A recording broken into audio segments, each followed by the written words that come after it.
बहुत समय की पहले की बात है। राजगढ़ गांव से सटा हुआ जंगल किसी रहस्य से कम नहीं था। यह जंगल दिन में शांत और सुहावना लगता था, लेकिन रात होते ही वहां से अजीब अजीब आवाजें आने लगती। कुछ कहते थे कि वहां भूत रहते हैं, तो कुछ मानते थे कि वह स्थान यक्षिणियों का निवास है। जंगल के बीच एक पुराना खंडहर था, जो अब टूट फूट चुका था। गांव के बुजुर्ग कहते थे, यह खंडहर राजा शालिवाहन का महल था। यहीं पर उसकी पत्नियां रहती थीं, और यही स्थान अब श्रापित हो चुका है। खंडहर के बारे में सबसे ज्यादा चर्चित कहानी चंद्रिका की थी। लोग कहते थे कि वह यक्षिणी हर पूर्णिमा की रात को प्रकट होती है।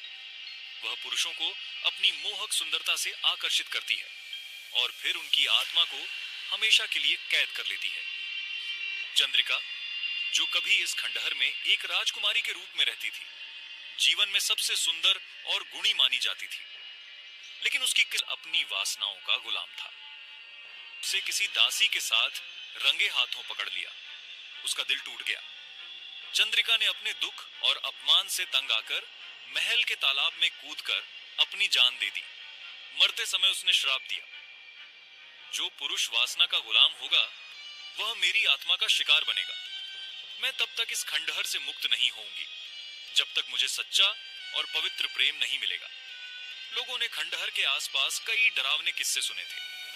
कुछ ने बताया कि वहां एक सुंदर स्त्री दिखाई देती है, जो अपने लंबे काले बालों को संवारती है।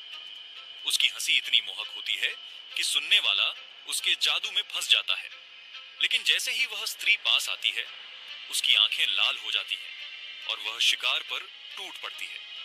गांव में एक साहूकार लक्ष्मण था, जो अपनी वासनाओं के लिए कुख्यात था। उसने चंद्रिका की कहानियां सुनी, लेकिन वह उन्हें अंधविश्वास मानता था। उसने गांव वालों को चुनौती दी, मैं खंडहर जाऊंगा और देखूंगा, वहां कोई भूत प्रेत नहीं है। पूर्णिमा की रात लक्ष्मण अपने कुछ दोस्तों के साथ जंगल गया। खंडहर के पास पहुंचते ही उसके साथी डर के मारे भाग गए, लेकिन लक्ष्मण आगे बढ़ता रहा। खंडहर के पास पहुंचकर उसने देखा कि एक स्त्री तालाब के किनारे बैठी थी। उसने चिल्लाकर कहा, कौन हो तुम? क्या तुम ही वह यक्षिणी हो? वह स्त्री मुस्कुराई और बोली, क्यों? क्या तुम मुझसे डरते हो? मैं केवल प्रेम की भूखी हूं। क्या तुम मेरी इच्छा पूरी करोगे? लक्ष्मण उसकी ओर बढ़ा। वह उसकी सुंदरता में इतना खो गया कि अपने होश खो बैठा।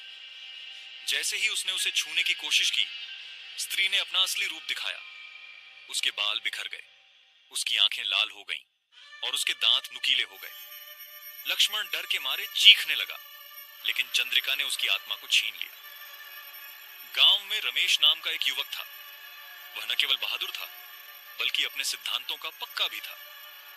उसने सुना कि लक्ष्मण और उसके जैसे कई पुरुष चंद्रिका का शिकार हो चुके हैं। रमेश ने ठान लिया कि वह इस रहस्य को समाप्त करेगा। रमेश अपने गुरुदेव के पास पहुंचा और उनसे यक्षिणी को हराने का उपाय पूछा।